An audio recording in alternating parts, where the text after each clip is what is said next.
So like 2 days ago, I did my taxes, and I had to pay a little over $7,000. I was expecting to pay like 14,000, but with tax write-offs, I was able to bring it down to 7. And this isn't to brag, because who wants to pay taxes? You know, especially with what's going on right now. Like, who wants to be paying taxes to the people that are fucking up our world right now? So, but anyways, it's just I say that to tell you, you don't know how much your life can change in 1 year. I don't know if you can hear that right now. That's my food. I'm cooking right now, but you don't know how much your life can change in 1 year. Last year, I was working at Walgreens,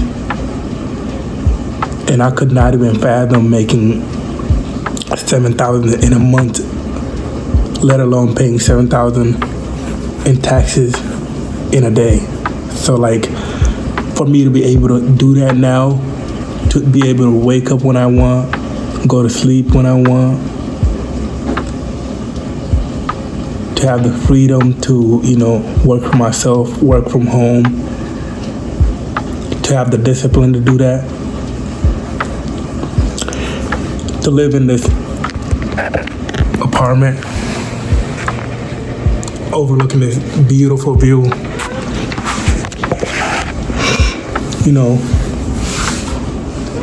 I could not have fathomed that a year ago. I'll put an image of what my apartment, the table of my apartment looked like a year ago. I was smoking, drinking, not cleaning up after myself, depressed. But all that changed when I started treating my 9-to-5 as my side hustle. A lot of people work backwards, where they go to their 9-to-5, and once they leave their 9-to-5, they use the rest of that time to relax, to scroll on TikTok, to watch YouTube. And I did the same thing for a while, for years. But once I realized that no one really cared what I did with my life, and it's up to me to change my circumstance, I realized that I couldn't do that anymore. So once I left my 9-to-5, I would clock into my second shift, which was my business. I would go work my 9-to-5, get off, and then work on my business, go to the gym. Created those habits, created those routines, and I started to visualize what I wanted for myself. I remember when I seen this apartment that I'm currently living in posted online on Facebook Marketplace, I instantly looked at the pictures and I was like, I can imagine myself there. I can imagine myself living there, and how I'm gonna arrange my furniture, where I'm gonna put my desk so I can work.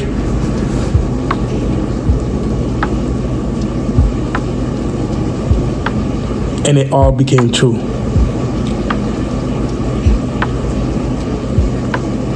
So I say that to tell you, if you want to take your fitness to the next level,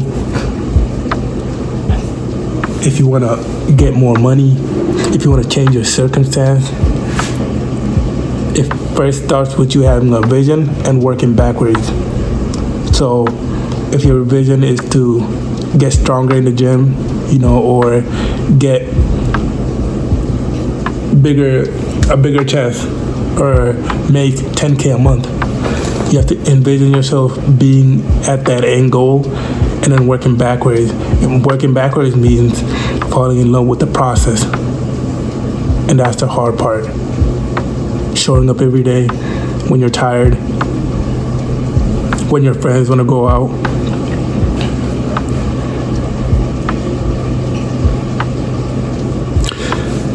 The process is the hardest part to really hone it down on. I know when I first started, I even when I did get consistent, I fucked up a couple times. And I had moments where I was thinking, why am I even doing this? Or I fucked up and I wasn't consistent today, so I might as well not do anything tomorrow too. But that's the mindset that fucks you up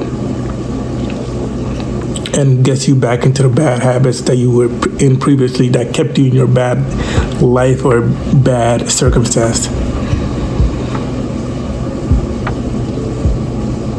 Your life can change in 6 months, not even a year, 6 months, if you put in the work and envision a better life for yourself. And I'm not talking from a high horse like I'm better than anyone or I achieve something crazy, because I'm still working towards new goals. I have so many now that once you realize that the goals you set for yourself are possible and you can achieve them, your mind gets rewired. You start to think different. You start to dream different.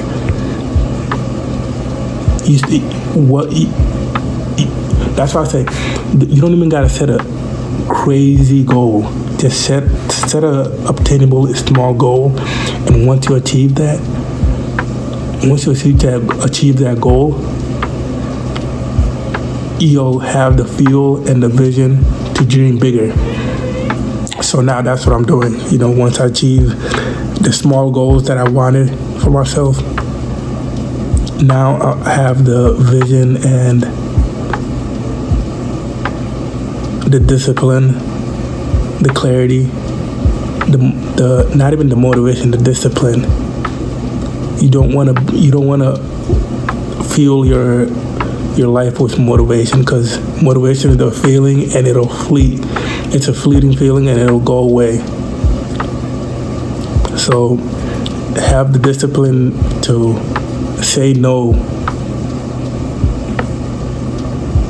A lot of times people are gonna want to take advantage of your time, resources, and energy, and you need to say no, man.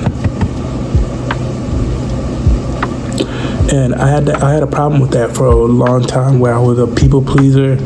I would help people that had no interest in doing anything for me. And you don't necessarily gotta help people with the intention of them doing something for you, but at the same time, if you're willing to help someone and they're not even willing to give you 50% of that back when you need it, you got to rethink who you're helping, who you're around.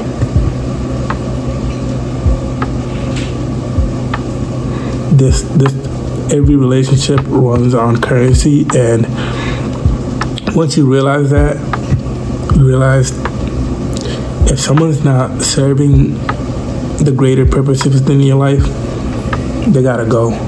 And I had a lot of issues with that, where I kept people in my life and I gave benefit of the doubt and I helped them out just for them to fuck me over when they got the chance. Leave me high and dry.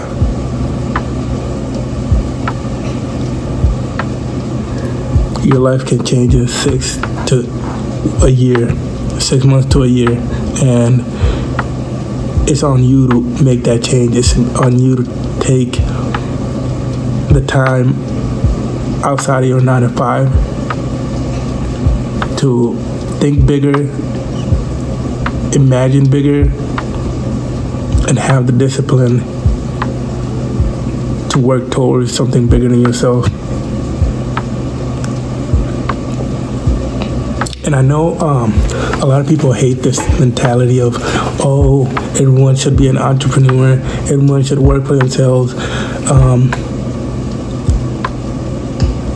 Because I understand that not everyone is cut out to be an entrepreneur. Everyone's not cut out to not work a 9 to 5. Some people are meant to work a 9 to 5, and some people are meant to do X, Y, and Z. But you just gotta figure out if that's for you. And if it is, then be happy with that, because that's all that matters, your happiness. If you're happy being a janitor for the rest of your life, hey, who am I to tell you?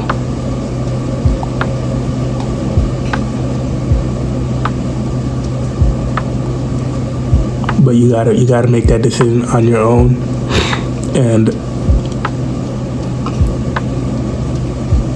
you never want to go to your deathbed with a bunch of what ifs. What if I did that? What if I started that business?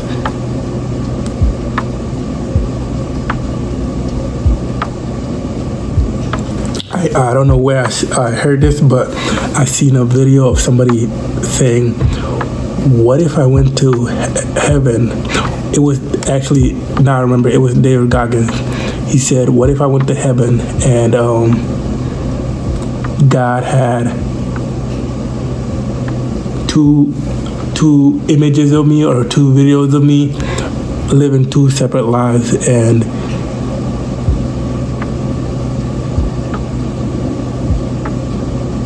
you look up and he's like,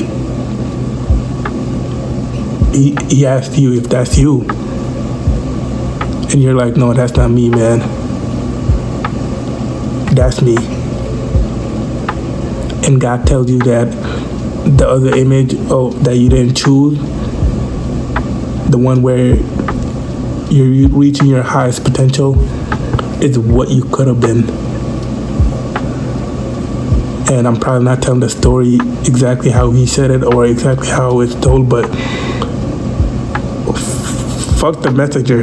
Did you get the message? You know what I mean? Like, if you understand what I'm saying, you don't want to leave anything on the table. If you feel like you have the potential to do X, Y, and Z, tune out all the external noise, all the social conditioning, all the trauma, all the limiting beliefs, and really hone in on what you want to do. Because like I said, no one cares what you do with your life. The image I showed you, I could have stayed in that state of mind. I could have stayed in that reality, and no one in my life would have cared.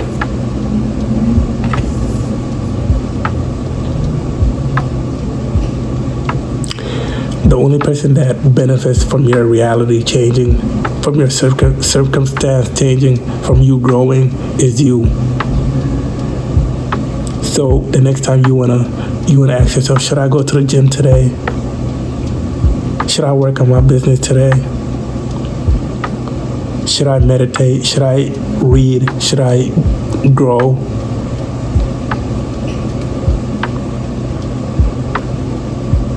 You're asking the wrong questions. You should be asking, do I want this bad enough?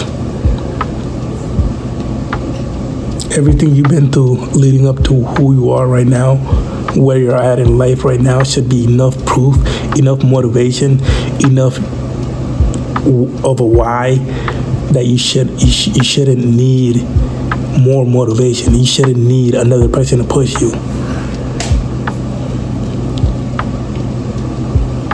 Like I said, if you're happy with where you're at in life and you have nothing to change, which I highly doubt, because no one is perfect.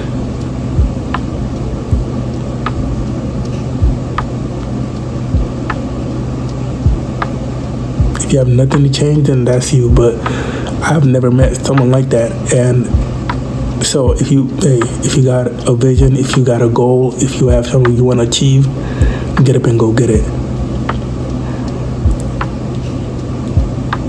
You going to work and fueling someone else's goal, like say for example you work at Amazon. First thing is congratulations, because having a job and being disciplined enough to show up and keep that job is commendable. Providing for your family in any way you can, commendable. Hats off to you. But at the same time, if you look at Jeff Bezos, who owns Amazon, you're fueling his vision.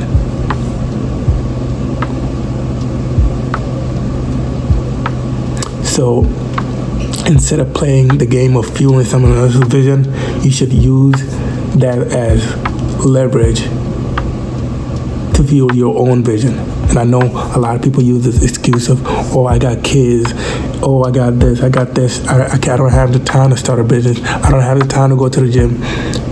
You make time for what you value, what you want. And it all comes back to, do you want it bad enough?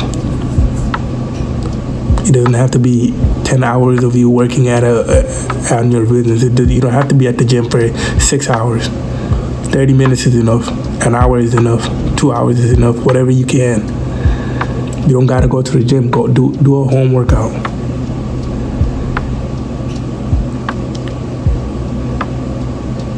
If you don't got time at home to work on your business, hey, if you got an hour break at lunch, hey, eat your lunch in 30 minutes and use the other 30 minutes to work on your business. Make time for what you want. All right, that's all I got for y'all. Ask yourself if you want it bad enough. If you do, get up and change your life. Change your circumstance. And it all starts here. Make that vision and work backwards. Get in love with the process, and everything else will follow.